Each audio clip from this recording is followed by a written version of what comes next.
Ladies and gentlemen, this is your main event of the evening. The schedule has blessed us with a top 3 matchup as our last game of the night, and the Space Station is the next stop on Canadian's world tour with his new band. Are they about to improve to 4-0, or have SSG patched up the suit to go back into battle after their loss yesterday? Welcome back to the NAL. I'm Jacob, he's Laxing, he is Foxay. Gentlemen, if you had to guess, how many times do you think Space Station and Soniqs have played each other all time? How many games? It has to be less than Dark Zero and Space Station. It has to be less than that, yeah. So I'd be like say 16. 16? Could be like 12, could be like 22, I don't know.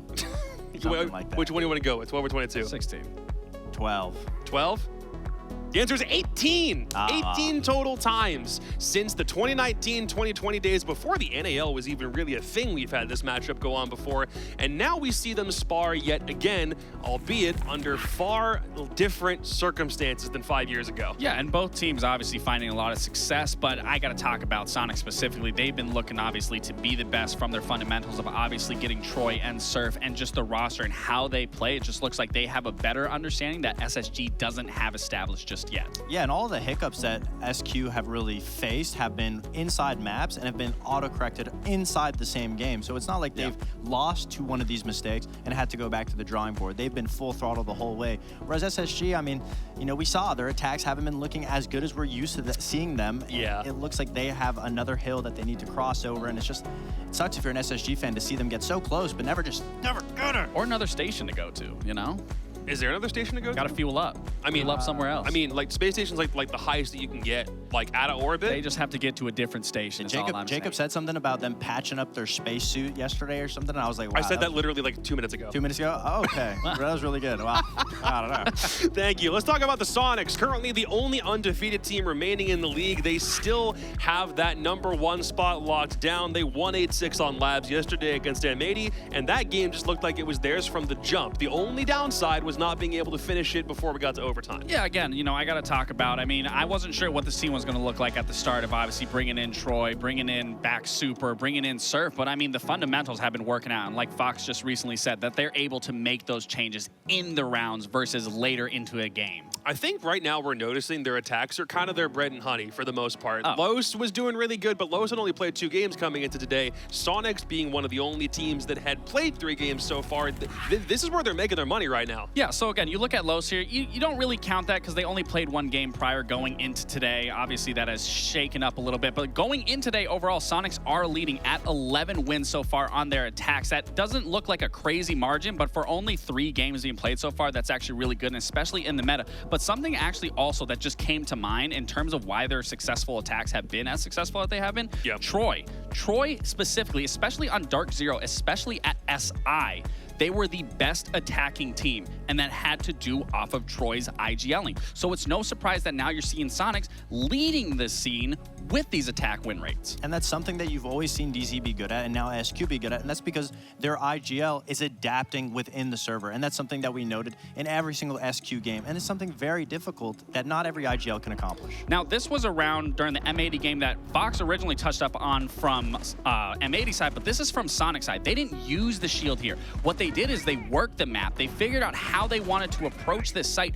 and as you can see from this top-down view, is they completely constrict the site hold from M80 and force everyone into an unwinnable position, unwinnable gunfights, and this just goes to show that IGLing that Troy does. And then we go into this next round where we talk about shield play a ton. Troy sets his team up once again and also sets himself up to get this plan. He lets the team know, hey, there's a cam here. I need you to get rid of this. Once we get rid of this, we're going to go for a plan. So everyone is aware. The second this camera gets removed, they immediately take advantage of this and they go for the plant. And thankfully, for the beautiful coverage that you're going to see from here, M80 tried to stop this with a C4, but Rexon on the coverage here, I mean, this is an insane shot to hit in that quick moment of denying that C4 that ultimately would have got rid of Troy. But once this bomb goes down, everyone's feeling comfortable. They already know the game's in the bag. The round's over. You can obviously see Grixer typed in. Like, there was nothing that anything M80 could have done in this situation, but it goes back to how pivotal Troy is in this role of IGL and setting up these attacks to be so successful. Not to praise a guy who's on Siege's Mount Rushmore more than he's already gotten. He's gotten the trophies to back up how good he is in this case. But it does feel like for every iteration of the Soniqs roster that we've seen, I don't know if there's been a faster start to an NAL stage than what we've seen Troy Canadian be able to do with the Soniqs team. But he's going up against another one of his old franchises in Spacestation Gaming, who themselves have had a bit of a... I mean, it was good for the first 2 games. Then yesterday, 7-4 loss to Dark Zero. They had a 4-2 lead after the first half, and then for some reason or another, every attack just fell apart. Yeah, not only that, but also on week 1, scraping by with 7-5, 7-5 wins. You obviously can't be thrilled if you're SSG. Yes, you did get your full amount of points, but you can't look at that and be satisfied. You want to be able to accomplish more. You brought Benja in for a reason, and you are slaying out on the frag department, and you're doing the most difficult part that you could possibly do on your attacks perfectly.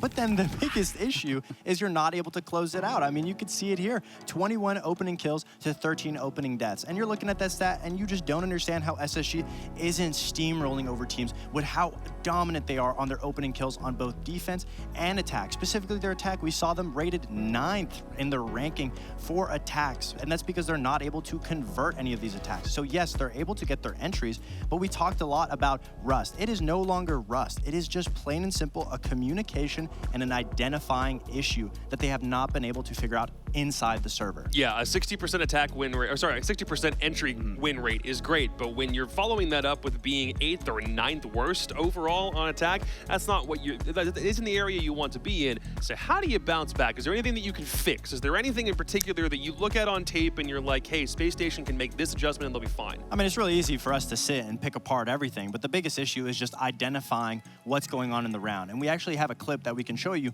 where SSG has the man advantage. They're able to have everything, all of the cards are in their play. They know that they just need to go for the execute now. They leave J9O to hold upstairs office control. They need to just open up the site wall, go for a plant. That's their game plan. Okay, where is Dark Zero? 4 members from Dark Zero are upstairs. SSG, whether you droned up top or not, you should know nobody's in kitchen. Okay, nobody in kitchen, let's just go for a plant.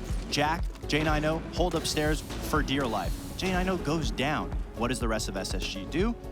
They stick the plant. They keep trying to push through. There's no auto correction to fix this. Unfortunately, it was a sliver reaction, but the plant doesn't go down. Dark Zero gets the full retake. They shut down the rest of SSG. And now again, another situation. What does SSG do? They all kind of scurry around to find their own 1v1s. They almost bring it back. They go for the plant again, but same issue, same situation. They don't have top floor control. They didn't identify it beforehand, before the strat. They let Dark Zero play in their positions, and they just tried to say, hey, we'll just push through it. And unfortunately, that's what happens in all of SSG's games so far, which makes it so close because they start off so hot, but then they don't convert these huge advantages, huge positional advantages as well, into round wins. And what's difficult about seeing that round specifically is like they know how to play this map. They enjoy this map. They know what they need to do, and to only leave J90 up there to hold that and be the sole stone to hold that thing down and lose it and then not try to transition off it, that's worrisome because, yeah, we need to see these rounds being capitalized on when it's in your favor. Yeah, and that's what I'm saying. The tough start is getting an opening kill. They're getting that done. Now they just need to figure out the plants and the executes, and they got it. It might seem like we're harping a lot on a team that had games go 7-5 and they got 2 wins on the board already. There are some things we just assume that this team is doing smoothly. Like I think a lot of people assumed Benja was just coming right into a new region and everything was going great, but we wanted to hear it from the man himself. So we sat down with Benja to talk about how his transformation from European play is going so far. My name is Benjamin. My in-game name is Benja Master, and I'm playing for SSG. Yeah, so like I obviously started my career in EU. The way I got into Siege was like one of my good friends in school. He showed me it, and I didn't like shooter games, so I was just like completely trash talking the trailer and said like I'm not going to buy that game. But I ended up buying it, and then me and him like just played it together. Before I got 18, I was just playing Ranked. Then I played on Heroic for a year and decided like I wanted to try something new. I put myself on the like transfer list before the SI, got picked up by G2, we won. Then, you know, been playing on G2 for like 1.5 years. And then like both me and the organization came to the conclusion that it was best for both to try something new. And then I ended up in NAL on SSG. What I appreciate with SSG is like when we practice, it's like 100%. You know what I mean? Like it's focused work. I like that. I think like NAL, like they started to play a bit more like EU, but I think they're a bit more like coordinated NAL compared to EU, where EU is a mix of like Brazilian playstyle and NAL. They're a bit more like slow and bit more like thinking about what they're actually doing. I think like what I'm excited for now, I already played OXG like 2 times in the E World Cup. I'm excited to play all the new different teams. Like it's different and always fun to play new teams, and like there's a couple of the NAL teams that I've never played against, so I'm looking forward to that. It's glad to know that Benja's optimism about the way Spacestation play is just kind of par for the course, especially like we mentioned. SSG's culture has been built up really well. For Benja to be a good culture fit is fantastic. As far as the map is concerned, gentlemen, this is Spacestation's 2nd consecutive week playing the exact same map 2 days in a row. Chalet again, thoughts? I think that's a really good matchup for both teams. Obviously, Soniqs, with being as good as they currently are, you have to give them the edge with their attacks on such an attack-aggressive map. SSG's attacks have not been looking too hot. So if there's a map that they're going to need to switch stuff up, especially like you said, they just played it. We just highlighted a clip where they weren't identifying the issue. Yeah. They need to make sure that they fix that identification issue for this game against SQ. Yeah, and I think it goes back to just what you were saying is, are they going to be able to adapt? Because what we saw from M80 today, they didn't change anything. Nope. So I hope SSG actually changes something, but I mean, SQ liked this map. And now you have Troy in your arsenal, you have Surf in your arsenal, and you have the entire rest of Soniqs at your disposal in Troy's hands to make this roster work. And this really does come down to a lot of these attacks here. So I am worried that SSG is willing to bring it back, knowing that this is a comfort pick for Soniqs as well. But again, it's going to come down to really, is SSG going to quickly identify what happened and what went wrong yesterday and really fix it today and not repeat what M80 just did? Spacestation starts on defense first. Is there any reason to think they can maybe get a hot start before moving to the second half? No, I think that's even better for SQ, because Chalet is a map where if you're fast on attacks, you're able to take position, capitalize off of the mistakes of the defense. We saw Wildcard OXG play, and all of the round wins were coming mostly from attacks. So, and now that we have 2 better attacking teams on paper, it should look like a much more even brawl on the attack side. I mean, hey, you say better attack teams on paper. Weren't Spacestation one of the bottom 2 on attack coming into this week? Yes, but statistically, they're getting that opening kill. Yeah. So technically, on paper, they're the best team. On paper, they're the best team in the league right now, but they just can't convert it. Hey, on paper, this is still the matchup between the 2 best defensive teams in the league coming into today. Can Canadian knock off both of his old orgs? We'll find out with Sam Stewart and Carter Hannafeld. Well, I can tell you the odds ain't looking good from my perspective, because Dark Zero under Canadian, since SI has only, or obviously when Canadian was IGLing Dark Zero, under his leadership, Dark Zero only lost Chalet twice since SI24, and Soniqs have a lot of players, specifically Grixer and Rexon, who were on this roster when they were one of the best Chalet teams in North America. Sam, this is going to be a potentially difficult game for Spacestation, and they need to get these attacks figured out if they want to stand a chance, in my opinion. It's just a tad bit worrisome, isn't it? Especially after what we saw from Spacestation yesterday, just not really having the full kit and caboodle when it came to the offensive side of things. Just could not get things going on. You saw it perfectly in that replay that we had for y'all when it came to that mid-floor bomb site.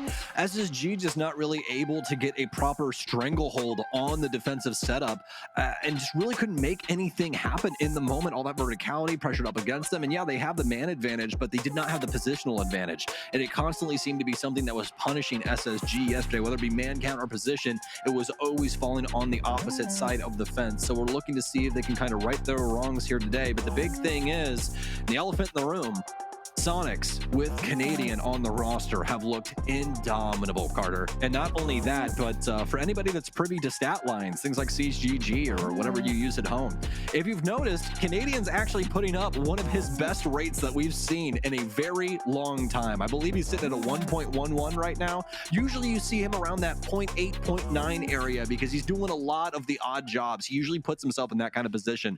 He'll pick up that flex operator and try and make some magic happen around the map. And sometimes it works out, sometimes it doesn't. But, you know, you can tell that he's got a chip on his shoulder walking into this stage with the way that he's been carrying himself.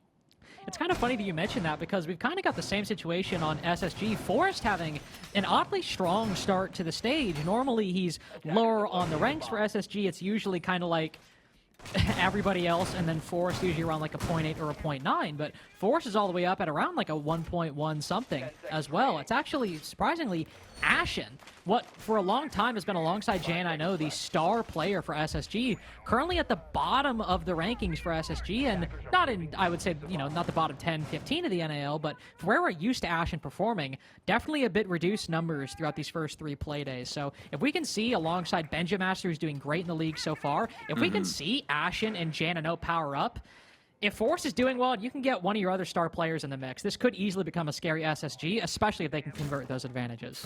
Yeah, this roster, at least when you look at the paper of it, right, they look like they would be just absolutely disgusting through and through. But that's the thing about Siege rosters, man. It's a process, and sometimes that stuff doesn't work out. We can sit here and rant and rave about how talented SSG is, but they could end up hitting a wall down the line where they're like, hey, things aren't really working out with this roster, and we have to make another adjustment. I don't really think it's near that time just yet. I think there's still a few kinks that they need to work out, but Spacestation are making solid headway. This will be a good representative of that here today if they're able to make the most out of the situation up against the Soniqs here on Chalet. For Spacestation, it's going to be the basement bomb site here. First, a solid setup here, some aggressive standpoints, especially for J90 over here inside of Trench. They want to make sure to try and take away all of these opportunities from Soniqs here early on. You can see SSG is banking on the fact that they're able to get these early kills or just this early pressure in general. I mean, Ashen all the way in trophy. Benja now spotted inside of library. A whole lot of defenders stationed very, very far on this map, though supported by the core 3 all the way on the bottom floor in the basement. So it's not like the site is empty, but there are certainly 2 players that are very isolated from the rest of their team. With JNNO, I think being, as you mentioned, the most important problem that Soniqs might deal with in the coming minute, which is about all we have left. 1:17 seconds. Canadian trying to find a way in. That shotgun reveals its position. He just sends it. Such a difficult spot to be in, and he somehow threads that needle. We've seen Wildcard try to do something very similar and be undone by it. But Soniqs not only take down the Trench player, Surf gets another kill. Fultz and Jan90 down. 2 of the 3 players remaining, by the way, off-site. Ashen's got to rotate back. Benjamaster has to as well. It's Forrest, the only one actually inside of the basement right now. Do they know?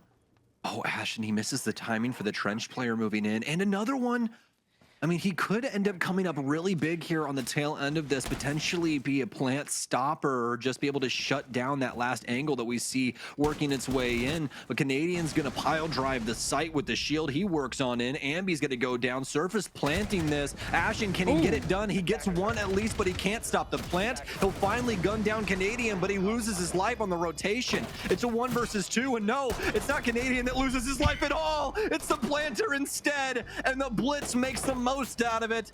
Soniqs with a great offensive assault of the bomb site, and the Space Station time and time again left to try and pick up the scraps inside of that round. MVP Blitz play right there. I mean, we often see the Blitz just sort of like the guy making space, and it's the person behind the Blitz that you really got to worry about. And you saw the M80 game earlier, the guy that often couldn't get the kills when it mattered.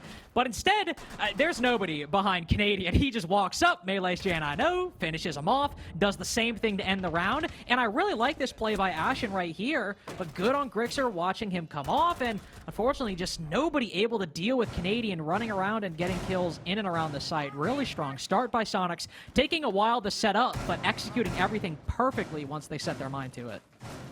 Yeah, and I know we talk about it all the time whenever he's in the lobby, but Canadian there with just a great read of the scenario. All the way down to the 1v1 he had and the way he had to go about it. He knows that he's got a warden in front of him. That flash isn't really going to help him. So what's he do immediately, Carter? He closes the gap.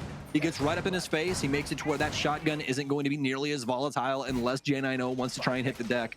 But you can see Canadian was prepared for everything in that situation there, and he bullies Warden out of that position, able to secure that really big kill and start opening up this portion of the map. The biggest grievance there for Space Station is that they're never really able to win that tug of war in that area. Even though we have people like Ashen positioned over there, he never really finds a moment to make things matter the most. And Soniqs are constantly punishing them over and over again, especially being able to keep that Blitz up and very healthy so that we can see Canadian use it to its fullest potential. That's going to be the first round done and dusted in favor of SQ. And now it's down to round 2 with SSG throwing us over into Barn Games. from Canadian back on the blitz, and you can already imagine a similar story just on a different floor as to what we saw in round 1 versus what we could see in round 2. We've got a bar and games hold. What does it usually entail? Couple players in the site, couple players upstairs holding library, mezzanine, library stairs, and so on. So you take the blitz, send them in maybe through the Ivy window or through the double window that you see right here to do the exact same thing. Pressure the guy on the mezzanine shield. Jane, I know, as you can see right now, instead it's actually Ashen running through the office area, spotting and running right into Canadian. He is a bit alone right now, but there are a lot of players holding long angles that can move around this, but Foltz with a pre-placed C4, him and Ashen communicating quite effectively to take down that valuable player from round 1. Rexon moves in for the pinch, but there is a possibility for a trade here if that mezzanine player gets active, but it's not realized. Ashen blinded and shut down, so you might lose the blitz, but you do get that advantage back. I was clutching my pearls over here on how that was going to break down, and, well, we're going to end up with a dead Canadian. Ashen on the floor, too, after Rexon picks him up. Those stun grenades pour in, and nobody able to try and deny that on the cross there. So we're down into the 4 versus 4, but still a long process ahead of the Soniqs on this top floor. Planero Rotero drones to try and dislodge this shield that's been placed at the top of blue. Have Rexon over on K9 balcony as well, as he's looking to try and work his way in. A huge flash grenade and a blinded shield player will go down. Soniqs with a quick shot will take out 2 players off of the top floor. It's down to Forrest and Benja, and just Forrest want to try and fight this. He does. He can't get a single one though. Surf on a dime cuts him down. It's left up to Foltz, the longest standing player for Space Station Gaming, but he's losing oxygen quickly. I don't know if he'll be able to hold on to this spacewalk for long enough to be able to at least get this round going in some considerable fashion his way, but it won't happen. Grixer will find him with that longer angle out towards Fireplace Hall, and the Soniqs have themselves 2 rounds. Sure, you lose Canadian early on, but Rexon able to get that trade makes things a lot easier, and after that, you can still see the coordination between SQ perfect on that clear of mezzanine and the library shield. 2 different players take fights. One guy with the player holding the shield library, one player fighting Janano on mezzanine. And it's a small thing, but in both engagements, in fact, all 3 kills Soniqs got the first 2 minutes and 10 seconds were on blinded players. That Malusi right there, blinded. Legion, blinded. Ashen, blinded when Rexon goes in for that trade. Like, the coordination and the utility usage to follow up it from the Soniqs has been incredible these first 2 rounds. It's been really, really strong the past few play days, and it's making these defenses extra difficult for SSG. Yeah, it's hard fought for them right now. I mean, they're looking for the answers, but the answers are not coming easy. The Soniqs have looked very solid thus far. Even inside of that round, SSG able to get rid of the shield play pretty early on there. I mean, Canadian gets dispatched with that nitro cell placed inside of kitchen on the ceiling as he dies upstairs inside of office. But SSG, I think, for all intents and purposes, still had a solid game plan there. I mean, great positioning. I especially like the fact that they had some of those angles built up to try and support Ashen over inside of the office. It just never worked out. That's the biggest thing there. Soniqs, they reset, reevaluate, and they completely blow SSG out of the water on that top floor and make matters so much worse than what they had already been. Now for the Soniqs, though, into round 3. SSG, no answers just yet. They've had some, skirmishes go their way, but nothing that's considerable enough to be like, they were close to taking a round. Now Ambi looking to make matters even worse for them. We're gonna have 2 Space Station members clamber their way down this stairwell. Ambi, hot in pursuit. Ashen gonna be here too. Who's gonna win the fight? It's not gonna be the young gun just yet. A frag grenade in, and this should be a dead mute. Ashen will go down and become mute. Ambi will as well, as he gets gunned down out of the ump from Benja. And oh my god, it's hell in a handbasket down here. Grixer's gonna pick up 2 here, and Sonic somehow, some way, Carter, are back in the driver's seat in a 4 versus 2 with 1 minute and 40 seconds remaining. I mean, I'm sitting there thinking to myself, did Ambi really have to peek there? I think he might have overshot it a little bit. And, well, the rest of the team was behind him supporting it. So, yeah, that's round 3 done. I imagine we'll probably see an SSG tactical timeout after this, because this game is, well, SSG are losing control of it rapidly. Oh, man. they have entered a tailspin, and I don't know if they have the engines to be able to try and knock themselves out of it. It's already a tough maneuver, right? But they're lacking the potential right now, and that's the hard thing. Soniqs have, seemingly across these last 3 rounds, had exactly what SSG wants to do right in their hands, and they've just pulverized it each and every time. I mean, obviously, it's ridiculous to say you need to call a tactical timeout when you're down 0-3, because, like, obviously you do, but, like, with that round especially, I mean, you said it best, just incapable to stop Soniqs from getting everything they wanted. Man advantage, control, clear.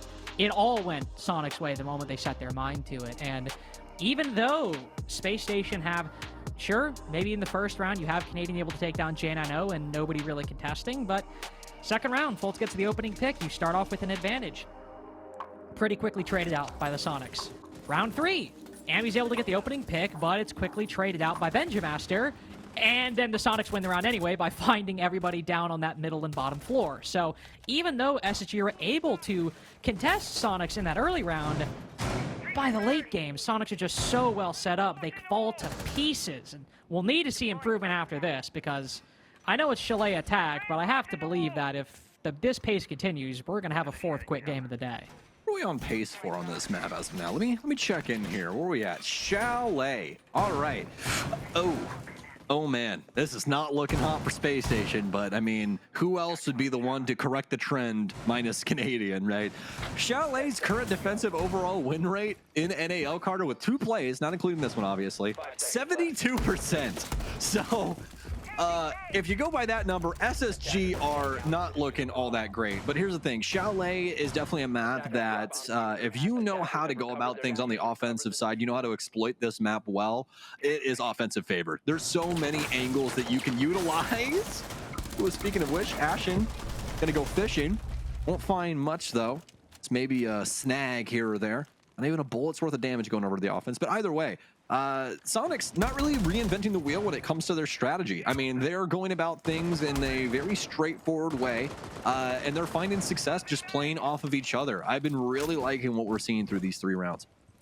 Yeah, and the change we see in round 4 is just dropping the blitz, which has been one of the chief things giving SSG trouble. Perfectly fine. You've had SSG grown accustomed to it. They're probably, I would imagine, anticipating you're going to switch off the blitz, because it's a reasonable play at this point to expect from somebody, especially as I would say capable of, as Canadian, as reading the game and deciding what to do. So I imagine SSG probably anticipating the blitz would fall out of the way, but this is still going to be a new attack from the Soniqs, though one that will cause a lot of chaos as the Candelas are cooking. You might have had the blitz to throw a wrench in things before, but these Candelas can easily do something similar. With Ashen playing in Bathroom, could be the very player to be the recipient of them. Nade goes in, Candelas go in, Ashen out of the round so early on, and immediate control of Solar Stairs. Again, Ambi maybe overplaying his hand a little bit, as SSG are able to make it 4-4.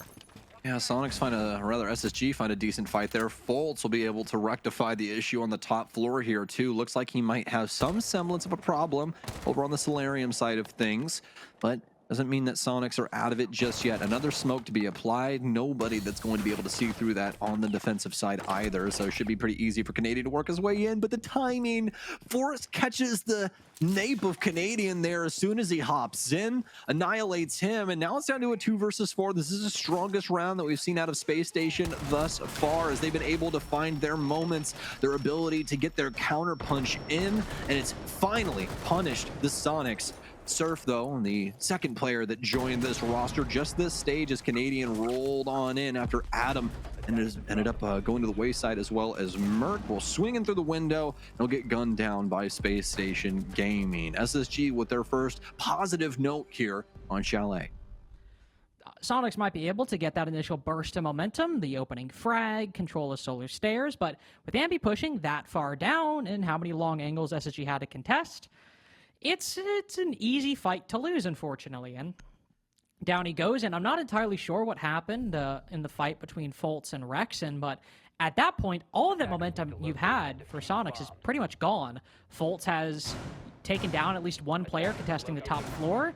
Now he's got a gun trained over to that position. The 2 players in sight are watching bottom solar. Maybe you even have somebody coming up and rotating up to support Foltz on the top floor. SQ go from moving rapidly towards the site to end up being confined, stuck on solar without much room to move, all because a couple gunfights don't go their way. It's the risk you have with those solar-sided takes sometimes. If you can't carry that momentum into further control of the top floor or the bottom floor, it can easily become your grave, as it can be the place from which you win the round.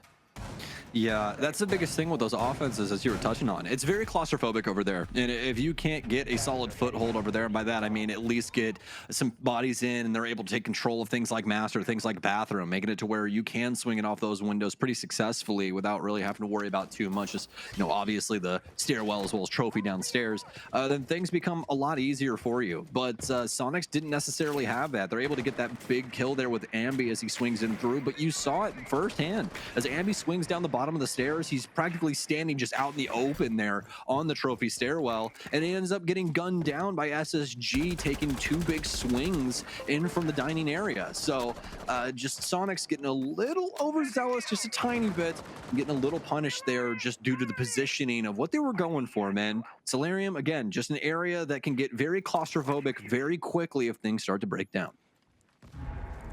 It's where 1 player from SSG find themselves in this round. Grix are trying to look through the drone hole to see if that cap can will give away anything. Folt's also on very low HP, so SSG suffering some damage and the potential for some could be in the Capcan's future. Canadian back on the Blitz, by the way. 1 round where they dropped it, didn't work out, so they'll go back to old, reliable on Baron games. Remember how strong that clear of the top floor was. Even though the Blitz went down, his death was good for a trade, and the flashbangs all came out from the top floor afterwards, but it's a completely different face this time. Whether it's in through Mudroom or in through the bar double window, it seems that Soniqs might want to try to push the side a lot quicker. There's going to be a bit of a patience play here, though. You want to make sure that they have this top floor at least under wraps, have some bodies there to try and deal with these positions, as Canadian's going to try and pressure the site more than likely from Mudroom here. I don't know if we're going to have extra bodies around him, but Ashen will at least supplement this area here for blue stairs. A nice crossfire brought up. Ricks still waiting to see if somebody wants to try and peek him out from trophy, but it's a slow rolling round thus far. They're just going to be forced back now, and he's actually going to run into his own EDD. That's not something you see every day, but since Grixer's on the Brava, it's going to be a big moment here. Nobody really in the area to try and deal with Benja either. J90, speaking of low health on Foltz, his is at 8. Now he's dead as well. Far worse than what we'd seen previously. Ashen with a nice frag, though, will be able to pick up 1. And oh my, Soniqs, what have we got going on this top floor? Well, certainly Rexon, a double for him this round so far. Remember, the 1 player remaining, aside from Forrest, is down by his own EDDs. So this is a Forrest 1v4 with 25 seconds left. Eyes on the hatch.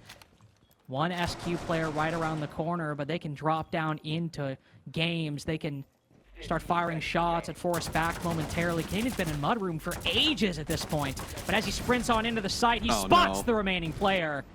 And it's done and dusted for Soniqs. 4-2-1. Brief momentum after the timeout.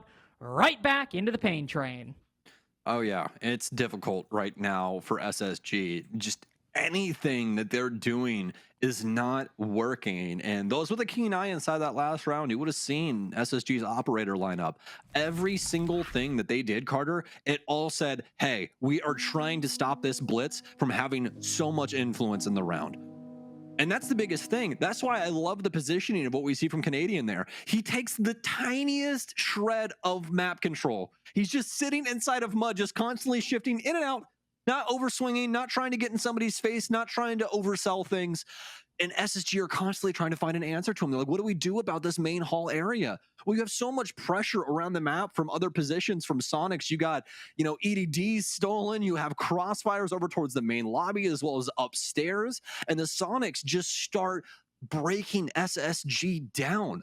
There's no real way for SSG to get back into these moments as well, because a lot of these are just, lone soul things where they're often kind of their own island trying to make the most out of it, and Soniqs are constantly bodying them. And It's just such a risky situation for them right now when they do have to go for these things, because Soniqs, they've been doing their due diligence, Carter. I mean, they are sticking to their angles, they're sticking to their guns, they're not getting over the top in their aggression, nobody's sprinting in and getting wildly gunned down. I mean, it is all green lights for this offensive camp. Which is, I think when we were thinking about all the different ways this game could go, I think, all right, if SQ are going to win this, I think this is what the game would look like, which is basically setting up everything they need to and executing most of it with success. And that's pretty much what we have. The one time was that kitchen dining round where you lose a couple gunfights, and because you go for a bit more linear of a take, you don't have a lot of control from which you can actually bounce back from that loss. Everything else has been a bit more of a full clear, a lot more angles, and when SSG have to deal with that, maybe they're putting up a decent fight in some cases, but Soniqs are just running circles around them when it comes to coordination. And also, gotta be honest, when it comes to the gunfights too, aside from Ambi, everybody on the Soniqs having a great day. And on the flip side, nobody on SSG. Nobody whatsoever. Yeah, usually Fridays are good days at the office, right, Carter? But Yeah, today for Space Station, You get to wear jeans, you get to, the weekend's coming up, you're all excited, and Fultz is 4-5. And I guess Forrest is 3-4, but J9O, a lot of people always talk about him being, one of the quiet, not underrated, but best players in the world. 0-3 right now. Ashen, who's constantly trying to get aggressive, never really getting anything for it. It just doesn't feel like the SSG, I think, that we're used to when they're performing well. have we reached max crank? Is that what we're seeing right now? We get a peek out of the side window. We also have games. What's going on here? If this is max crank, I'd hate to see what 50% is because they're down 1-4. It just seems like they want to double down a little bit on this aggression. We'll see if it works out for them. We're going to have the yokai over here from Forest as the drones are going to cross each other. Not like ships in the night. It's daytime. They're staring each other right in the eyes, but nobody can do anything about it. So that's the biggest thing there. Forest does know that the main breach is open, and Soniqs making quick work of that there. So a lot of pressure already on the main site setup for Space Station. I think also important intel gathered. I'm pretty sure we saw...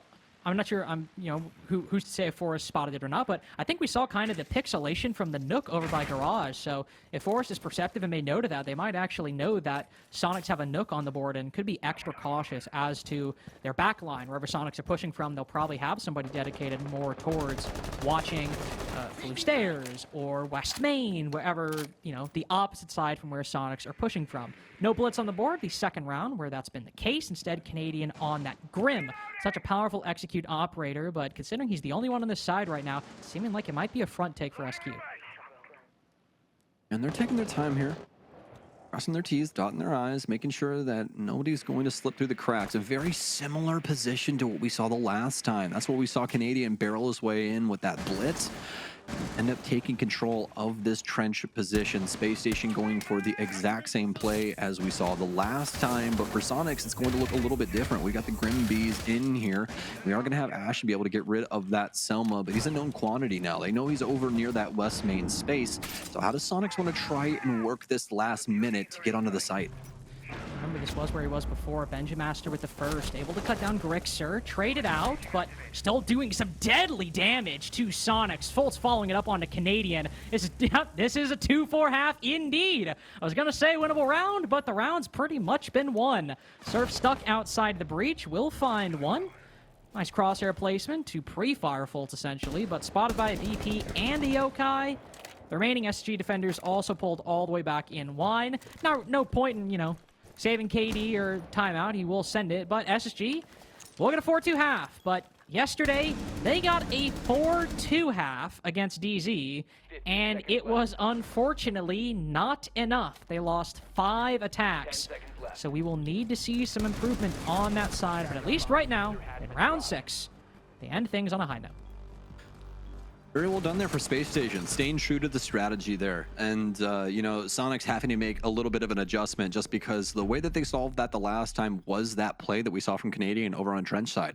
They don't have the shield this time around. It's a huge threat to try and play in against that positioning there, not only because we have the cross being held from our boy Ashen on Vigil, but you also have that M590 in the hands of Warden. And what do you do against that thing in close range, Carter? The answer is die. You don't even have to talk. So that's the thing right there. So they try and send it over towards main, try and get some pressure over top in fireplace, but none of it truly comes to fruition. The main thing is here that Space Station do a much better job of playing off of each other, and not only that, but capitalizing. You know, we've seen them have solid positioning around each other in, you know, some of these former rounds, but not able to make anything happen inside of the moment. Soniqs just get 2 instead of 1. This time around, though, the shoe's on the other foot, and Space Station finally get their crank play style to work out a little bit better. They just had to pick and choose their moments there. Those early aggressive peaks, not really getting them anything, but not really punishing them either. So they kind of let cooler heads prevail and wait for the Soniqs to come to them.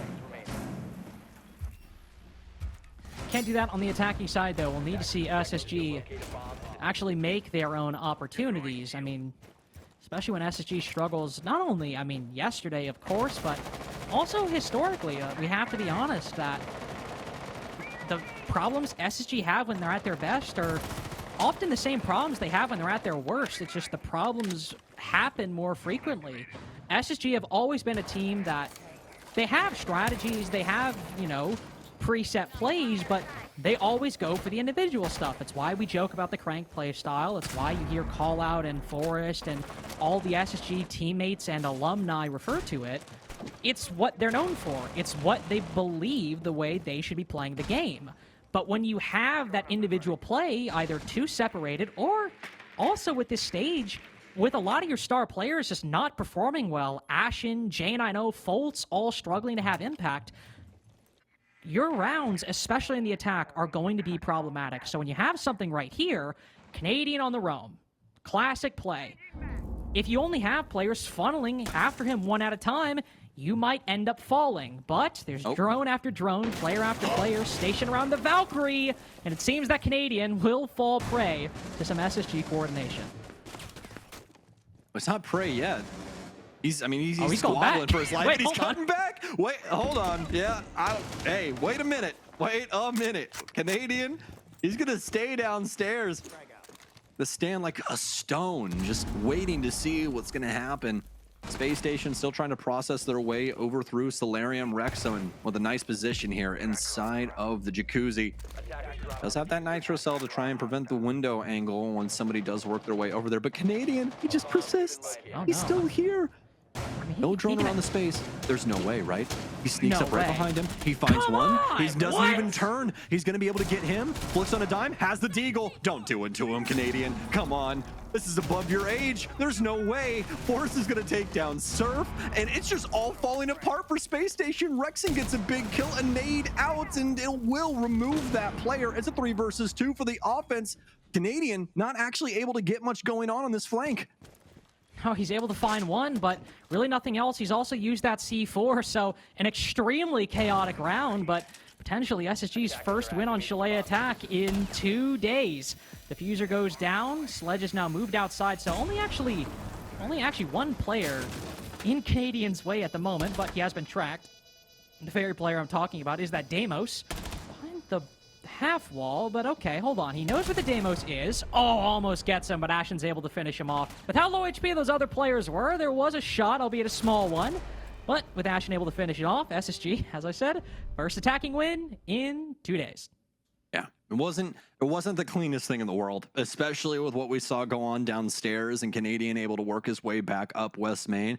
I mean, also just a crazy moment there for Canadian at the end of the day too. I mean, the fact that he was able to work his way back into that moment where we saw SSG practically mark him and be like, all right, this is a known quantity. There is some potential behind him flanking. He still gets it done, but the rest of the team, the rest of the backbone of the site, just really not there to be able to support his antics going on the mid floor. Soniqs lose a lot of potential on that top floor, especially after they lose Rexon on that cross. A well-delivered frag grenade out of Ashen makes that moment happen, and Space Station Gaming are able to get the case down and successfully take our first round of offense. And makes 4-2 look like nothing problematic. Just one round, and you are almost at a tie game. If they can just win 2 in a row, much better than what we saw yesterday against Dark Zero. Bart and Games now coming up. SSG want to try and move quickly once they acquire control on the site. They will certainly pay them here. It paid Soniqs every single time they tried to pressure Library Stairs, whether from the top or the bottom. Once they transferred from their setup to the execute with very little time in between, the defense was often overwhelmed, had no time to react. If SSG want to do that again, hopefully a little bit less chaotic than we saw in round 7, could very well face a very, very similar end round, as Soniqs able to win this very site quite a few times on their attacking side. We'll see if they can continue this. In order to power up a train, you got to start it. That's exactly what we got going on here for Space Station. They got the start of something, but they want to try and keep this round train going on. Already having some semblance of control over this top floor, but they got to worry about Ambi, and he's so solid in positions like this. Hasn't exactly been on fire here today, but that's the beauty of Siege. All you need is really one big round where you're the crux of the entire thing. We'll be singing your praises from the highest mountaintops. Fortunately enough, they're pretty close in Chalet. J9 Note and the rest of the gang for Space Station, though, still looking for a way into this top floor, especially given the circumstances of Rexen over here on blue as well. They try to make Ambi uncomfortable with a couple canisters from Grim's launcher, but he just hangs out, calls SSG's bluff, and as expected, there's nothing to follow it up, so SSG now just seem to be rotating to the opposite side. I think realizing that bedroom is clear, they'll take control of this position, but they've expended utility without unfortunately gaining a whole lot from it. That's the risk you take with gambling anything, but it could prove to be problematic, especially if this execute ends up being close. I don't think we have the greatest amount of dislodgement utility now for Space Station. That's really what you want for that top floor, you know what I mean? You want things to be able to get rid of deployable shields or burn out a location. We are actually still going to have some more bees on Benja, so I'll hold my tongue here for right now, but some great positioning from Soniqs. Look at Rex in here, Carter. He shifts away from the shield. He's playing on top of the actual hatch here.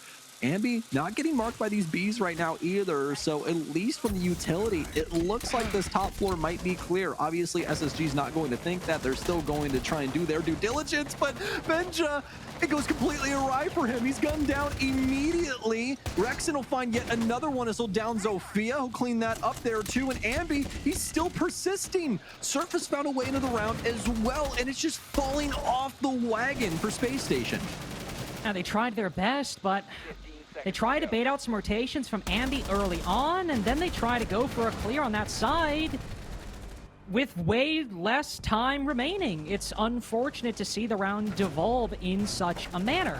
We see the bees go out, Ambi doesn't rotate. I've already said that a few times. So they rotate to the opposite side, and then they actually try to clear his shield, but again, all they use are bees. There's nobody pushing from Library. Everybody seems to be pushing from the office balcony window and office and piano itself, and then they just walk up to the shield. There are no Rotero drones. There are really not that many explosives, it seems, and even if you have somebody adding a backstab from Fireplace, Stairs, or Library, that's what Rexen's position is for, is to watch for that very angle. So SSG, I think, unfortunately, just not a very well thought out attack. All that execute utility is great, but when you get stopped by a mezzanine shield, I think you really start wishing you had maybe a bit more grenades or something to deal with it. Yeah, I think that's the biggest thing there for me. I mean, you look back into that round right there, and I think every single coach around the world is going, where are the Rotero drones? Where are they? Just bring Flores. But, you know, we don't have them. We don't have Gone Sixes. We don't have anything of the sort to truly get these players out from where they're playing. Really, the only thing that could have been a saving grace there, at least in my mind, Carter, is the bolts out of Capital. If we have some of those bolts come in, maybe burn them out of those locations, things get a little bit easier. But even then, they want to try and follow through on proper identification with that, right? So the bees already kind of just not really capable of finding the info in the moment like that, where they're able to find true accuracy in the moment. So just very unfortunate stuff befalling SSG, but it's really just up to the fact of how Soniqs are going about things. They are making life so very rough for this Space Station squad. Continues to prove true in round 9. Canadian flexing onto the Clash for the first defense of basement on You saw him hide Sonic's this side. as well, right? He was over inside the connector closet there trying to make sure they didn't drone him out. I mean, as you should, if you because Clash was not annoying enough, and the one thing that's even less annoying is the surprise Clash. So, sure, SSG will be very happy to see that if he was able to hide it successfely. C4. man. Oh, Rex had even just a little bit too late in calling that out, but clearly indicating, if you weren't at least already aware, that that was coordinated by Soniqs and just the plan coming to fruition. SSG starting off on the back foot. Forest down. They have control of this top floor, but with not a whole lot of tools for verticality aside from maybe a secondary shotgun from Benja, a front take isn't exactly going to be the easiest thing in the world. Yeah, you know, rounding back to our point that we were just talking about, what the hell do you do about Canadian in this current instance? You already didn't have the utility to deal with him, but like, my God, man, there's no way you're getting around this Clash. Yeah, it's just like, well, I guess you can scan her with the Inox. You can know where she is. That was the hard part for sure. The Clash is that way. I don't think it'll work out, unfortunately. They have some grenades, but Canadian just backs off down library stairs. I think SSG are quickly realizing the predicament they're in, Sam. I mean, look at how slow they're moving. Look at how little control they have. They'll send out a smoke, and Fultz with a diffuser will try to be sent in through the breach, but Ambi's just around the corner to stop this. It's on Asha to try and deal with it, but he's ready for that C4. Soniqs are consistently one step ahead. Benja might land that nice shot, but it's advantage Soniqs in round count, in man count, and quickly on match point. And SSG, after round 7, have looked worse and worse. Oh, dude. The more and more I see Canadian with this roster, I'm just like, this guy's the damn Grim Reaper, man. Like, he's your IGL's favorite IGL. It's like when you're talking about rappers and you're like, oh, what's that guy's favorite rapper? It's probably MF Doom. MF Doom is basically Canadian. There you go. It's so ridiculous, dude. Any roster you plug this guy into, from the very start, I mean, how many games have they had together now? Let's count it out. I mean, let's look over here. They've had... This is their 4th game professionally as a roster, not including obviously scrims. And they just look like one of the best rosters in all of North America. And you got to remember, it wasn't just Canadian that worked his way into this system that he's now implemented, right? They also had Surf come in as well. It's mind-boggling how talented they look right now. Well, Canadians' reign of mad villainy in the NAL will certainly probably, in all likelihood, continue I see what you did there. Now you didn't, let it slide underneath, okay? It's to see if they notice. It's not all for you, Sam. Okay, a lot of it's for you, but not all of it is for you. So that one was a little bit for you.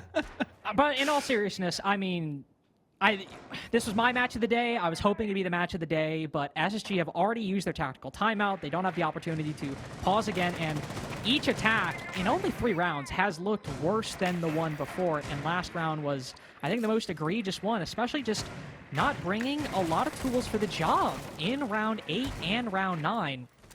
Here, it's a bit of a different story. I like the inclusion of the Brava, especially as Soniqs are running the Maestro, so able to find those Evil Eyes in the site will be quite useful. Will even force an impact out of Grixers. So good impact with utility found early on. So at least in the first 45 seconds, all SSG players alive and making some progress. Well, that's all you can ask for at the end of the day, right? I mean, you're really hoping that Space Station takes their time. They try and make sure that they process this map in a positive manner. And the big thing is here, have a solid opener. They need to get this big opening frag and have it go off without a hitch. And it might be right here. Ashton works his way in. Knows somebody's got to be in the closet. He plays it close and he'll be able to pick him up too. It's actually going to start working its way even more into SSG's favor, but not before Canadian can do something about it. That's the 3rd time now SSG have managed to get the opening pick, but Rexon on red up top mitigates all of that damage dealt by SSG. Now we enter a brief stalemate between J9O, the Ying, and the Aruni. Ambi also up top on the Frost, but he'll retreat. Likely leaving Rexen up top to hold out. Benja has made his way into the site, essentially. Forrest now quickly joining his teammate, picking up that diffuser. How many vertical holes are there? It might not even matter. Benja's able to find Canadian rotating back. There's no angle to stop this plant coming through. SSG will bounce back after these 2 losses. The 4th bomb site tried out of 4 so far this half. They'll likely join Master Betterman Office as the only successful sites for SSG so far. All Space Station, they keep it tight. I mean, there's nothing really more about it. They're able to get those big openers and kind of trade evenly on that top floor. But the biggest thing there is getting that position up top to make it to where this kitchen plant is possible at all. So that was a big piece there for Space Station, and let alone that, but also getting proper pressure on the site at this point too. Get those long angles opened up and use them to their, best of their ability. So very well done there from Space Station. The Soniqs, though, I do like their answers, especially with what we saw on the top floor. Just that time, obviously not working out, not able to get the gunfights to go in the way that they have been accustomed to throughout this game. Hopefully now, as we move back to Barn Games, we'll see SSG, I think, maybe better equip themselves with some of the tools to deal with the lineup we'll see from Soniqs. I mean, even if the operators were to have changed, which, quickly looking at it, I don't think they have changed substantially, aside from, I believe, the subtraction of a Valkyrie and the addition of a Legion. But you're still likely going to have that deployable shield mezzanine, maybe one on top of library as well. Yep, you can see the one library as well. So hopefully we'll maybe see some different operators to try and deal with those shields. Maybe, I don't know, a Flores, and yeah, of course, J9O switching to that operator very quickly, as you should. The Rotero drones are extremely powerful to deal with this utility, so it's simple, but a very nice adaptation from SSG to realize one of their big problems from the previous round. Oh man, I know the people enjoying the co-stream of Fett. If he's co-streaming today, I don't know if he is, but if he is, I know they're all just giggling at the fact of Fett's reaction to this, because I know he was like, "Yes, a Flores!" Like, I love all of his reactions on Twitter, man. Fett's a really good guy and very, deserving of how things had went with the Beast Coast roster with him on it. So, see if things can continue here for Space Station's sake, as they start to utilize this utility, but that first Rotero is going to get eaten up, and now things going to become a little bit more difficult as Rexen is going to be very well aware that they brought some utility to try and deal with his position. Ooh, Ashen has crept up a little far into piano, so I do like this.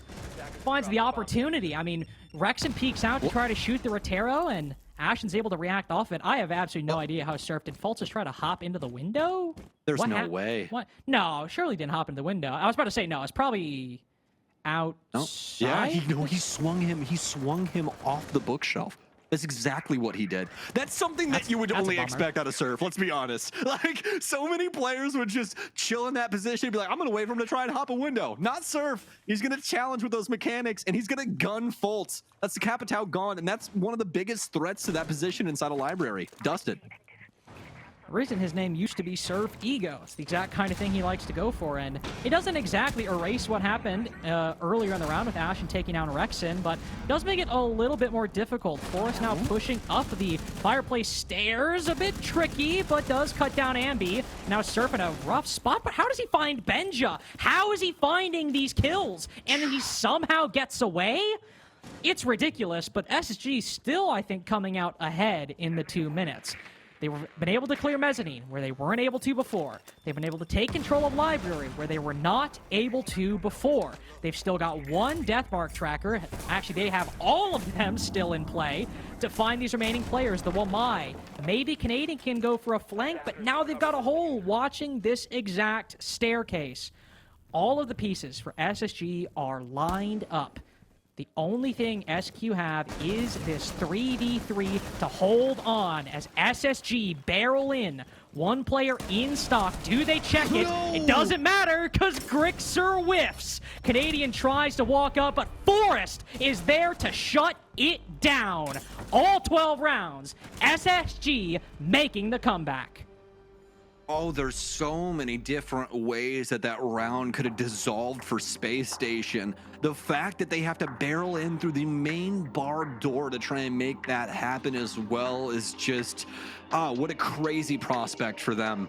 but the Soniqs not able to land the shots. A huge moment there for Grixer. You think it's so easy for somebody of his caliber, but that gun just getting away from him. Not able to land those shots in any considerable way, even if he goes 1 for 1 there. You think about the fact that the Soniqs can just kind of wait things out, Carter. They can wait for that plant to start going down. An effective 1 versus 2 there as that man has to try and play cover for his planter. But no, it all goes to the way of SSG as they bully their way into sight and they bully the external players of the Soniqs. Very well done. And those individual plays just working out a lot more. It isn't the Flores directly that ends up dealing with the library player. It's using the Rotera drone to allow Ashen to make a play. That is where SSG are their strongest, because they're always going to try to go for those plays. But if they're not well coordinated and the players aren't hitting the shots, it ends up making them look silly. But when it works, when Ashen is able to land those shots, when Forrest is able to do things like that, it makes SSG look so dominant, because sure, everything in Bar was cool. He was able to get that 180 and all that. But really, the fact that he found that gap on Fireplace Stairs to pinch Ambi alongside that player pushing from the office double window, that is what SSG can do really well when they are performing as a team very well. Round 12 will be needed. Soniqs, after the timeout, will go down to the basement to try to close this out in regulation. Oh, Ambi's stepping up to the plate, and he's pointing that bat all the way out at the crowd, Carter. He's looking for the home run shot here with Oryx, and I think he's done it, too. That's the craziest thing. They know SSG, when it comes down to brass tacks, around like this where Space Station needs it. It's not just a want, it's a necessity. They're going to go and rest on their old laurels. And one of those big things is going to be the blitz out of Forest. We're going to see some comfortability work its way in. And this is one of those operators that when you close your eyes and you think about the history of Rainbow Six, especially in NA, and you look at blitz, you think about characters like Forest. You think about people like Hot and Cold, Spirits as well. Just good plethora of names, but obviously Forest definitely inside of that realm of reality. What a call there from the Soniqs. Apply that Oryx and see if he can potentially be the bully that shuts him down. Ooh. Is that exothermic destroyed? I believe it was, actually. EMPs might be mistimed. Yeah, 1 exothermic taken down. Really nice stuff by Canadian. Of course, there is that ace to supplement. No, no, no, no, no, no, no. That is not how it happens. You're kidding me. Dude, I'd have lost $1 million right there. I swear to God. That is absolutely insane. I hope nobody had a parlay involving any breaches opened in round 12. You're technically right. We got a Selma on Wine Wall, but it's give me blitz or give me death in round 12, it seems, as... Well, I thought the Selma had opened up the wine wall, and it didn't. So really, if you had a parlay on that, it's really looking rough. Forrest is able to find 1, but Surf cuts down 2. Will be a 3v3 as Forrest. 2 for himself, but he watches death fly towards him at Mach 5. 2v2. Soniqs still hold control of the site after 6 players make that 7 have now fallen. But that Oryx, the last one alive, no blitz to counter. Just a T5 to try to figure a way into a 7-5 victory.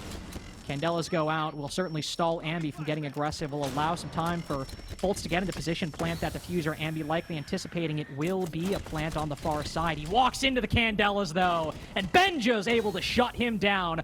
Overtime, boys. First of the day to give SSG a chance at redemption on Chalet. I mean, it felt like the world was against Space Station in that round with how things were breaking down, especially over on the breach side. But SSG, the one thing that we will never take away from them is that they're a scrappy team, man. They're a team that does not shy away from a good fight, and that's exactly what we saw there over on the wine side. I mean, it was not wine everywhere. It was just pure blood of your opponent as they were just fighting back and forth, blow for blow in between these two rosters. It eventually dissolves down to a 2 versus 2, which we see Canadian go for that heads-up gunfight there on the wine cellar single, and it just does not work out for him. He gets gunned down there by the Candela wielder, and it's all up to Ambi in that moment. They even got some extra Candelas to try and shield things as well as a smoke just to make life extra difficult for Ambi, and he gets gunned down as he tries to transition through that smoke, but this isn't CS2, buddy, and he's going to end up losing his life. And, well, into overtime. Again, if you would have bet me money today on what game would have went to overtime, it would not have been this one, especially with how the Sonics have been playing. But SSG, they're able to mimic what we'd seen from the Sonics on their offensive side. Yeah, not as pretty, not as lustful, right? But I mean, SSG, they get it done nevertheless. They're able to get us to OT, and as we know about OT, absolutely anything can happen. Can Space Station be the first team to fall Sonics? I mean, Sonics were on an OT game yesterday. They were able to find a way through. Similar to yesterday, it was moving up 6-4 yesterday. No, 6-3 yesterday. And then M80 winning 3 rounds in a row to bring them to OT. Same story today, just replace SSG with, or I'll replace M80 with Space Station. So Sonics in familiar territory, but territory that they did not want to and probably did not have to be in necessarily. Though SSG have, after that downward spiral in the first half of their attacks, or their defenses, excuse me, no, their attacks, overtime, and it's late at night, they have been able to bounce back quite successfully. And now as Sonics are on the attacking side, they've cleared out a prox alarm on West Main Stairs. Remember how aggressive this team can be. Creating a gap right there could be the difference maker between an execute stalled outside of dining and maybe somebody able to creep up those stairs when SSG aren't expecting. And you can see from this lineup from the Sonics that they've really put some thought into how they're going to deal with these positions upstairs. That's why Canadians on this capital, they want to try and use these arrows to break up some areas with fire, but also break up some line of sight with smokes. More than likely, those could also be used, more delegated over towards the site, depending on how they want to try and go about this. But a lot of utility to try and slow up the defense and dislodge them as well. A big moment there for Forrest. He's going to get some drones dealt with and scamper off back over towards Big Garage, or rather, Snowmobile. I think he got both Twitch drones and a Clutch drone, maybe with one spray, at least 2 of them, potentially all 3, so really nice pickup by Forrest there. You already saw how much work both those drones were doing in destroying proxies, hacking different material, but able to find it here, very nice. Benja with the opening kill on Canadian. Something that SSG have sorely lacked throughout this series. SQ pretty consistently winning these opening duels, but now it's looking a lot better. The Fultz goes for the hop out, and it's ill-advised. Surf waiting for it, baits it out completely. And so that advantage now gone. Benja very, very low. Forced all the way down in the basement, I believe. He's got to be careful with this flank. His teammates need to win the fight before he rotates back. Benja with 1, Benja with 2. The Sonics players discoordinated behind the play. He's able to survive inside of bottom solar. Surf might find 1, but Diffuser's a world away. 15 seconds remaining, and Sonics need to win this on kills. But nothing's working. Ashen's cutting another down. It's all Surf alone on the top floor, and SSG have bounced back. Match point 7-6. Might just have redemption in their grasp.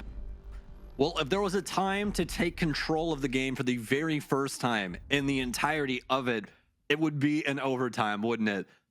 7-6 right now in favor of SSG. And we haven't had a game this stage. I'm just double checking my homework here. Yes, we have not had a game this stage that has went to max round count, which would be 15. That requires both teams being at 7. Will the Sonics be the ones to finally give us this long-awaited match here on Playday 4? Up against Space Station Gaming as well. I mean, that's the thing about great teams. I mean, you can either break down or you can try and play up to that, that caliber of play. And as of right now, SSG, they found another gear. This is something that we're always aware of with Space Station. It's just if they have it in that moment, right? And here today, it's looking like they definitely have the capabilities to try and sweep Sonics under the rug here inside of overtime. Now, it's going to get difficult. These defenses have not been, the craziest thing out of Sonics, but they've had some really, really good moments, and this could be another one for them here. We're not going to see the clash work its way in from Canadian. This time around, it's going to be the Electro Claw wielder and the likes of Kaid. We've got Forrest back on the blitz, though. Might not have exactly been the most impactful thing last time. It was really was that Electroclaw or the Bandit that did a lot of the work, already looking to open up that trench door. He's not running in right now. He's just, okay, hold up. I saw him toss that. I saw him toss that smoke in. No, he's backing out of trench now. I was curious, but it seems he's just going for the bait, trying to maybe force some aggression out from the SQ defenders. But the breach successfully opened this time. Even though SSG ended up winning the round, this was very, very worrisome when they failed to open not only the wine wall, but also the big garage wall as well, the snowmobile garage wall as well. Now they're able to do that. This clear is a lot more logical. You've opened that up, station one player there, rotate players over to the opposite side, clear out these roamers up top. SSG can actually, I think, get along with the round they wanted to do in round 12 when they somehow won it anyway. Yeah. Now for Space Station. Top floor control. All but theirs. You think there's a player around the blue stairs, but oh, they've already got Ashen in position. This pressure, Ambi chooses the top side, and Ben just says, well, that's ill-advised, son. Here's a few pieces of lead for your head top. Removes him from play. The Soniqs now down on man count as well as round count, and a lot of pressure onto them for very first time this season where they're at a losing point, and SSG are looking so solid, especially playing around the blitz of Forest. This has always been something for Forest that is a break glass in case of emergency, and that's exactly what we're seeing. Somehow, some way, nobody dies in that engagement that we just, quickly went away from over on the main stairs, but that's besides this point. Space Station Gaming in a 4 versus 1 up against Surf, and Space Station gets it done. The Soniqs, with their very first loss of the entire stage, it comes to SSG. Nobody flawless in the NA League anymore. Soniqs were the last team remaining, and SSG 8-6 will take that away from them. And what a bounce back for SSG in that half, with no tactical timeout on that second half as well. That was entirely in-round improvement for Space Station, and boy, did they improve drastically after round 9. I mean, Sam, if their descent was rapid in rounds 7 and 9, that comeback, both in terms of winning the match, but also in quality, very impressive. Yeah, absolutely the case, man. I think the biggest thing there to highlight is just the, big differences between their game yesterday and today. Yesterday, the Space Station did not look like they were on the same page in their offenses. They were getting punished on a lot of different things, and today it looked like a completely different team. I mean, they really looked like they were coming into themselves once again, and that's something I'm very excited about when it comes to Space Station. Always been a huge fan of their system and their play style. And thankfully for us, we did get a banger to end our day. Thank you very much for watching. We're not done yet. We have Jacob, Laxing, Foxay to break down that SSG 8-6 victory over the now no longer flawless Soniqs. Yes, hold on one aggression. Yeah, hold that. Okay, can you move your flank cam? You can put it for west. It's outside the drone hole. Yo, flank right now. Yeah, Bunker. We're killing him. Bunker dead. Chill. Let the blitz find him. Let the blitz find him. Fucking shit, guys. Good fucking job, guys. Fucking shit. Holy shit, that guy was so bad dining. What a game. The Soniqs hit match point roughly about 20 to 25 minutes ago and ended up losing the game because Space Station saw match point for Soniqs and said, nah, we're not super worried about that. 5 consecutive rounds, not just to force overtime, but to close overtime in 2 without dropping another one since Space Station topple Soniqs, who are now no longer undefeated. I mean, that was such an amazing comeback, of course, to do it at all teams. SQ to do it on, the team that we thought was going to be the #1 team in NA. And now we have a little bit like a rock, paper, scissors moment where Soniqs has now lost to SSG. Soniqs has beat other good teams, and it was a really beautiful to see SSG not really fall back, and when their backs were put against the wall, they really turned it around, they really ramped up their aggression, and they started amounting that lead, and it just only dug a bigger hole for SQ, and once it got to overtime, it didn't really look like Soniqs had an answer for that aggression. Nope. It just goes to show, SSG's sheer resilience throughout this game, being down in that deficit of looking in that 2-4 half of obviously SQ having a really strong attack, but like you said it, they really started to ramp up their aggression, and that Rexon specifically said it himself.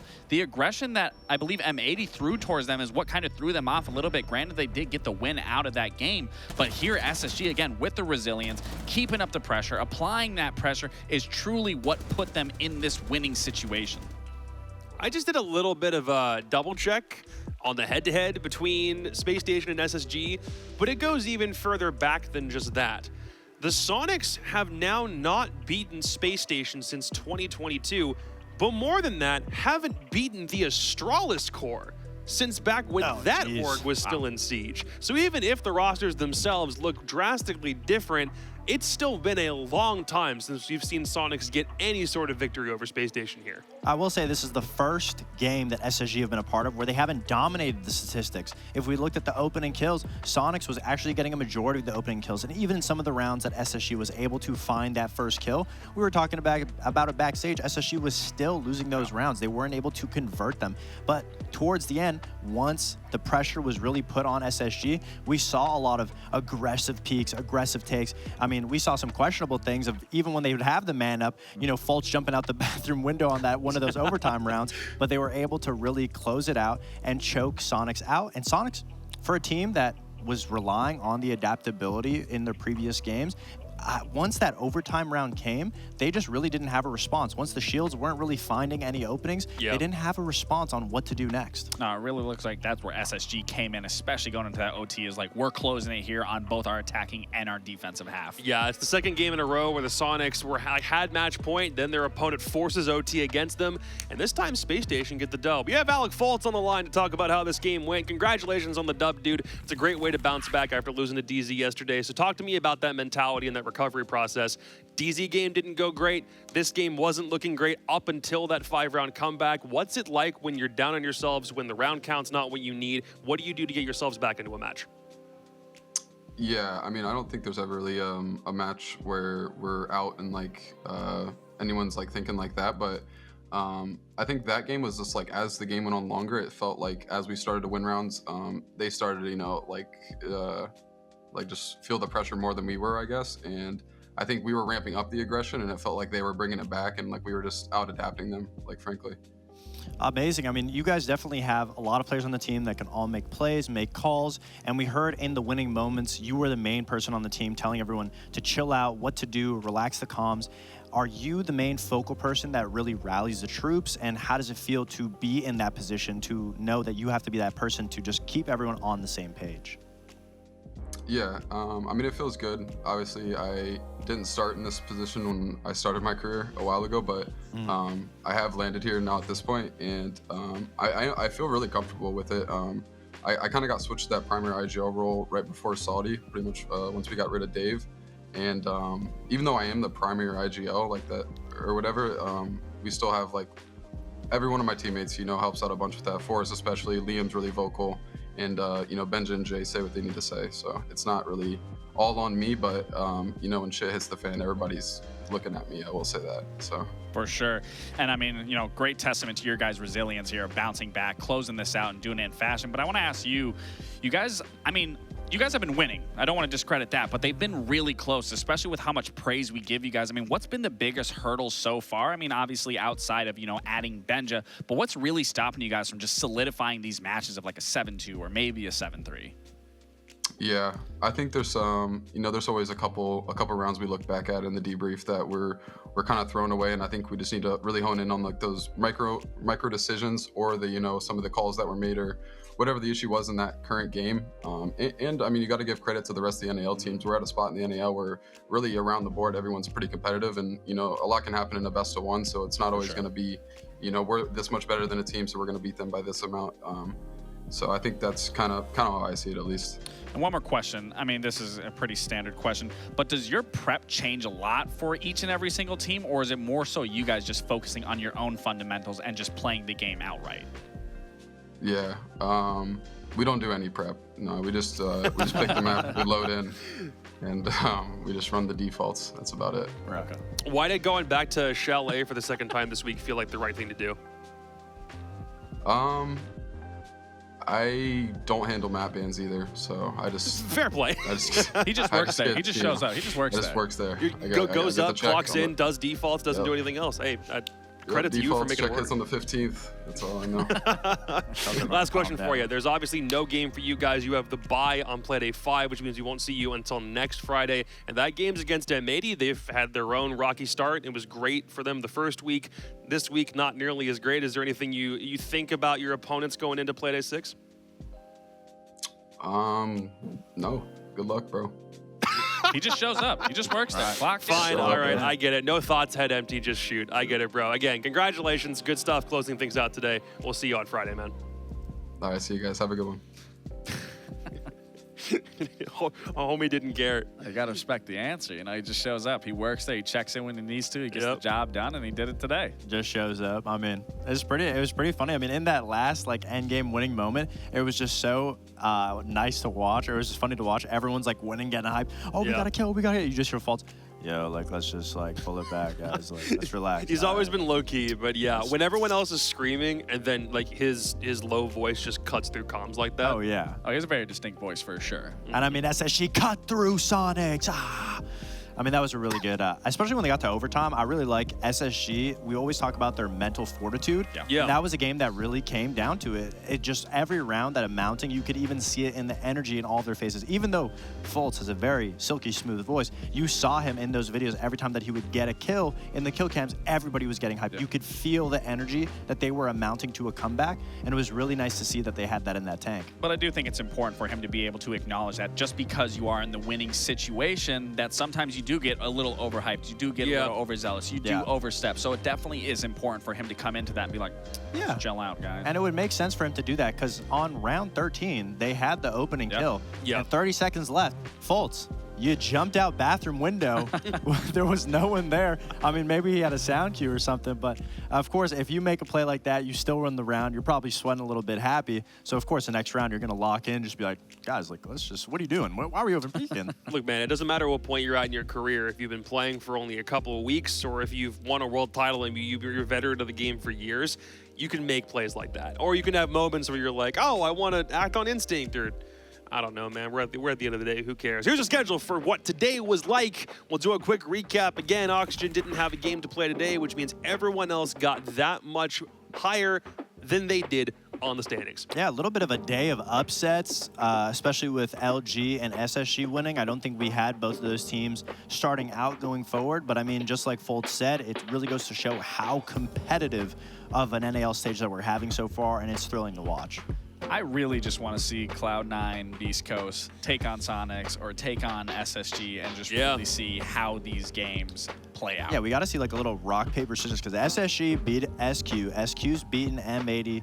They haven't played C9BC yet, so if C9BC can beat SSG, then it would be a rock, paper, scissors sort of situation. I mean, I love when there's a little bit of tiebreakers towards the end of the stage. I got some bad news. C9BC don't play Spacestation until day 7, and they don't play Soniqs until day 9.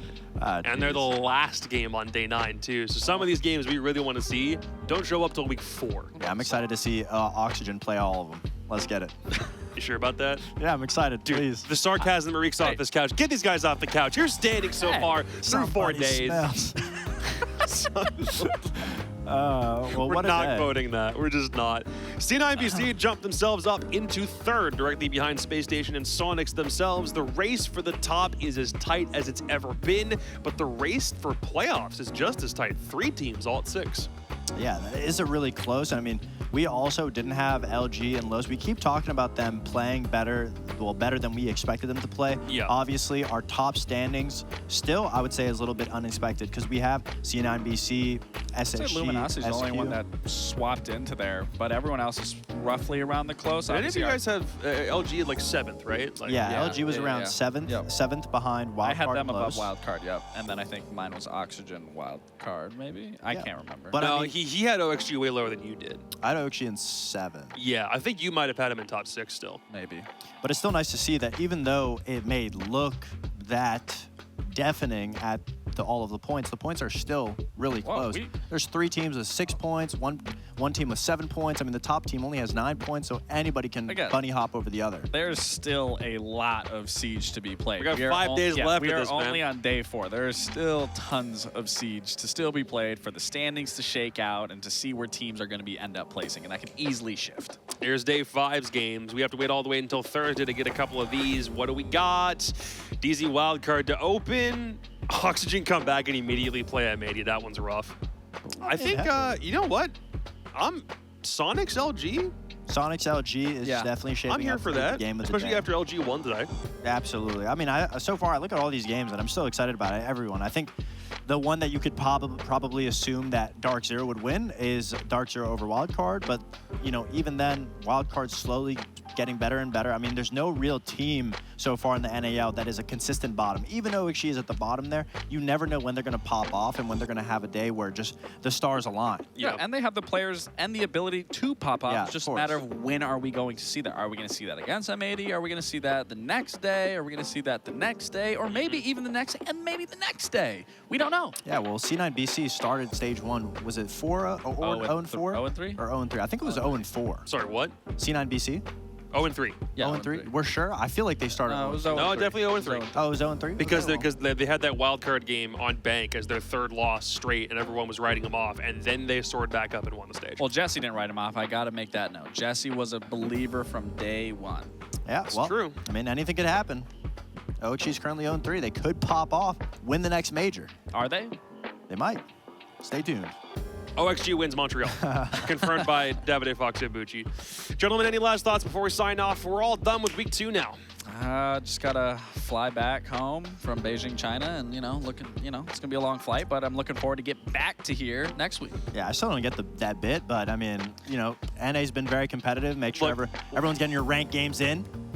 Laxing sense of humor is just, if it's not funny the first time, say it 50 more times. By the 50th time, it will listen, be funny. I don't need it to be funny. I just put out a tweet just saying I was in Beijing, China, and everyone was messaging me like, wow, why are you going to China? And then I ended up in Philly. All right. Come back in. Sorry, we interrupted you, Fox. We're so sorry. I was didn't just say anything saying, important. make sure you guys go play your ranked games. You know, new season's out. Get excited for that. I'm going to be in those ranked games too, you know. Silver lobbies, people don't gotta worry too much about you. Oof. Don't say that, man. Hey, play Scopos for us in ranked.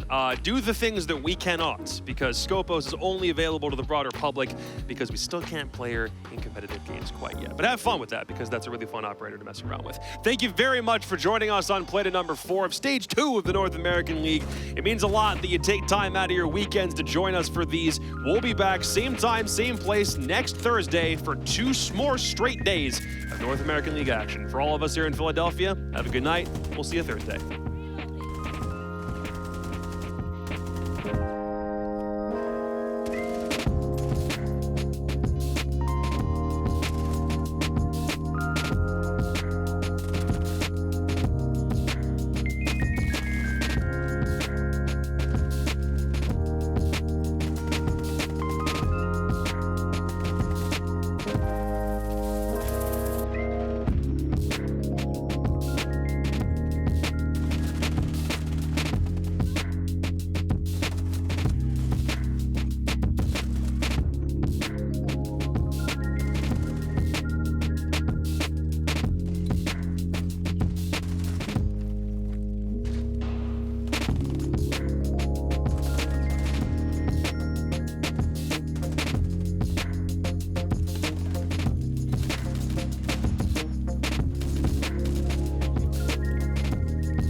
It's total calamity, total mayhem inside of the server.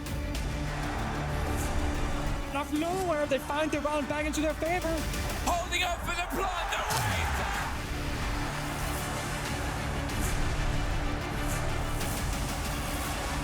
And I think he might just find it!